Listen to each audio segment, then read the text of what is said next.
Hello बच्चों, आप कैसे हैं। आज फिर हम एक और वीडियो लेके हाजिर हैं। मैं मनीष कुमार अहिर, शासकीय उच्चतर माध्यमिक विद्यालय बड़े मुआ विकास खंड जगदलपुर जिला बस्तर। आज हम जो है कक्षा 10वीं के विज्ञान विषय पे चर्चा करेंगे। तो आज जो हमारा वीडियो है या जो टॉपिक है उसका शीर्षक है अनुवांशिकी जनकों से संतानों तक। ये हमारी कक्षा 10वीं विज्ञान का अध्याय 15 है। क्योंकि इस समय लॉकडाउन है और स्कूल नहीं लग पा रहे हैं, तो इन वीडियोस के माध्यम से हम जो है पढ़ाई कर सकते हैं। यदि आप लोग मेरी वीडियो पहली बार देख रहे हैं तो इसको लाइक कीजिए, शेयर कीजिए और सब्सक्राइब कीजिए ताकि आने वाली वीडियो आपको आसानी से प्राप्त हो सके। तो चलिए हम जो है स्टार्ट करते हैं। आज का जो हमारा टॉपिक शीर्षक है अनुवांशिकी जनकों से संतानों तक। तो हम देखते हैं कि हमारे आसपास हमको बहुत सारे जीव जंतु दिखाई देते हैं। तो कभी आपने सोचा है कि जो बकरी का बच्चा बकरी है, भेड़ का बच्चा भेड़ है, मनुष्य के बच्चे मनुष्य के ही समान है, नीम के पौधे से जो बीज प्राप्त होता है उससे नया जो पौधा तैयार होता है वो नीम का ही होता है। तो ऐसा क्यों होता है? तो इसमें हम देखते हैं तो ये पाते हैं कि जो लक्षण हैं हमको माता पिता से प्राप्त होते हैं, है ना। तो इस प्रकार हम देख रहे हैं कि मनुष्य के संतान मनुष्य ही हैं, ठीक है। लेकिन समानताओं के साथ विभिन्नताएं भी पाई जाती है। सभी मनुष्य में कुछ समानताएं हैं, उसके बाद भी असमानताएं हैं। किसी मनुष्य के लिए 2 बच्चे हैं तो दोनों में कुछ समानताएं हैं और कुछ असमानताएं हैं, इनको विभिन्नताएं भी कहते हैं। तो इस प्रकार हम देखते हैं समानताएं और असमानताएं दोनों पाई जाती है। अब हम इसको अनुवांशिकी इसको परिभाषित करते हैं तो हम ऐसा कह सकते हैं कि पीढ़ी दर पीढ़ी जो लक्षण हमको प्राप्त होते हैं, है ना, तो इनको क्या कहा जाता है? एक पीढ़ी से दूसरी पीढ़ी में जो पहुंचाने की प्रक्रिया है उसको हम लोग अनुवांशिकता कहते हैं और जो लक्षण है ये अनुवांशिकी कहलाता है। तो विज्ञान में अनुवांशिकी या जेनेटिक्स जिसको कहते हैं शुरू से रोचक विषय रहा है ना।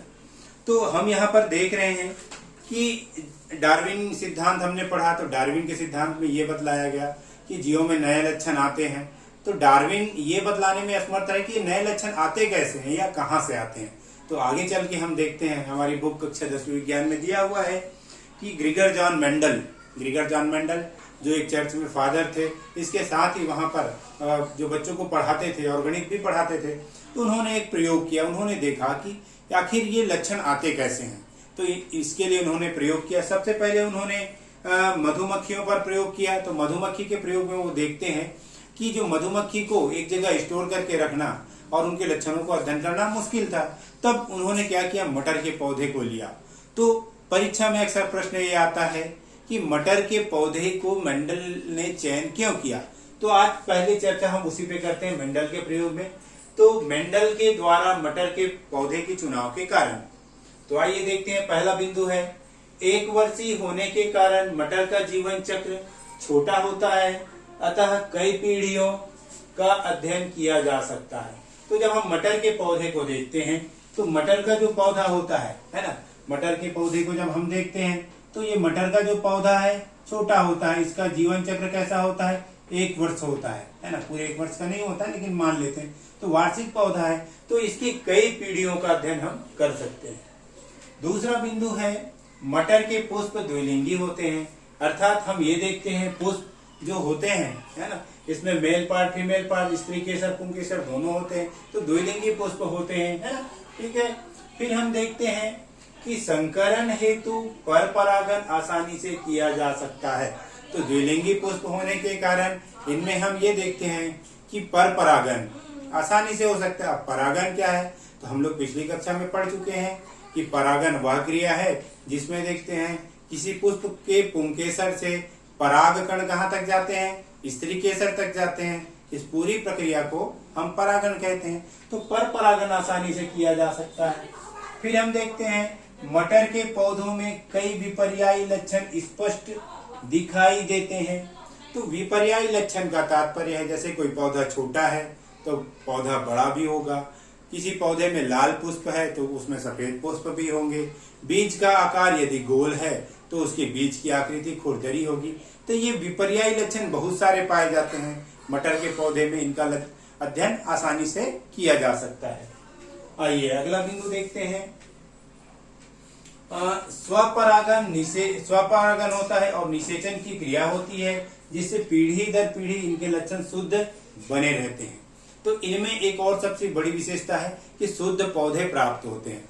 अब हम शुद्ध पौधे किसे कहते हैं? तो शुद्ध पौधे किसे कहते हैं? जब एक ही पौधे में स्वपरागन करवाया जाता है और उससे लगातार वही पौधा हर पीढ़ी में प्राप्त हो तो शुद्ध पौधा है। जैसे मान लीजिए मटर के पौधे में देखते हैं कि बैगनी रंग के पुष्प आते हैं और उनमें स्वपरागन करवाया जाए तो लगातार हर पीढ़ी में बैगनी ही पुष्प आएगा। तो इस प्रकार शुद्ध पौधे प्राप्त होते हैं।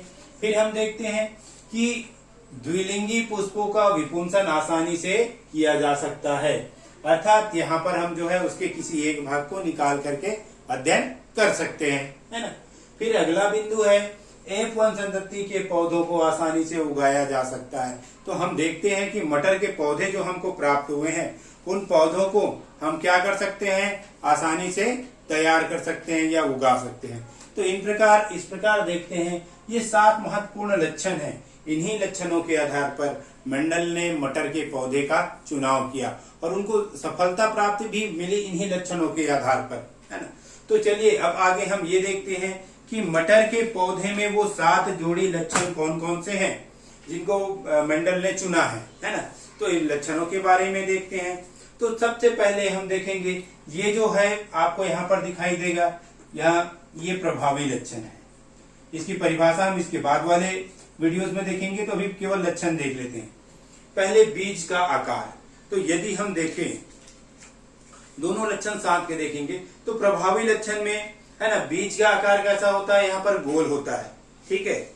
बीज का आकार कैसा होता है? गोल होता है, ठीक है। क्योंकि इसमें बीज की आकृति पीली होती है तो ये बीज की आकृति है। यहाँ पर देखेंगे तो झुर्रीदार है। तो 2 अलग अलग कलर देखिए, इसमें हरा है बीज और इसमें पीला है और झुर्रीदार है, ठीक है। इसके जस्ट अपन देखते हैं दूसरा लक्षण है। इसमें कैसा होता है? पीला हो सकता है ना। ये देखिए पीला कलर, इसमें पीला कलर हो सकता है। और यहाँ पर अपन देखेंगे इनमें कलर कैसा हो सकता है? हरा कलर हो सकता है। तो ये दोनों एक दूसरे के विपर्यायी लक्षण है। इस प्रकार देखते हैं। यहाँ पर यदि देखेंगे पुष्प का रंग कैसा होता है? बैगनी होता है। ये देखिए यहाँ पुष्प का रंग बैगनी होता है, यहाँ पुष्प का रंग कैसा होता है? सफेद होता है। तो ये दोनों विपर्यायी लक्षण है। तो इस प्रकार अलग अलग लक्षण का उन्होंने अध्ययन किया। फिर अपन देखते हैं अगले देखते हैं जो फली है ना, इनमें फूली हुई दिखाई देती है। किनमें फूली हुई दिखाई देती है? ये जो फल की आकृति है प्रभावी लक्षण में। तो प्रभावी लक्षण में इस प्रकार देख लेते हैं, ये कलर के साथ, है ना। तो आपको यहाँ पे पीला दिखाई देगा। तो ये जो इस प्रकार लक्षण अलग अलग लेते गए और इन्हीं अलग लक्षणों के आधार पर उन्होंने प्रयोग में सफलता प्राप्त की। फिर अपन देखते हैं फल की आकृति। तो फल की आकृति यहाँ पर कैसा है? हरे कलर का है और यहाँ कैसा होता है? पीले कलर का दिखाई देता है। तो ये अलग अलग कलर इनके हैं। इसके बाद हम देखते हैं यहाँ पर जो पुष्प की स्थिति है, ये पुष्प की स्थिति क्या होती है? कक्षस्थ होती है, ठीक है। अब इसको थोड़ा समझने का प्रयास करते हैं। मान लीजिए ऐसा कोई आपके पास है, तो कक्षस्थ का मतलब ये पुष्प, ये क्या हो गया? उसकी पत्तियां होगी और पुष्प यदि इसमें निकलता है तो इसके कक्ष से निकलता है ऐसा, तो इसको क्या कहते हैं हम लोग? कक्षस्थ। तो यहाँ पर कक्षस्थ होती है, लेकिन यहाँ पर अग्रस्थ है। ये देखिए यदि यही पुष्प है और यहाँ पर लगा हुआ है तो ये इसके टर्मिनल एंड कहते हैं या अग्रस्थ कहते हैं। तो ये अग्रस्थ होती है।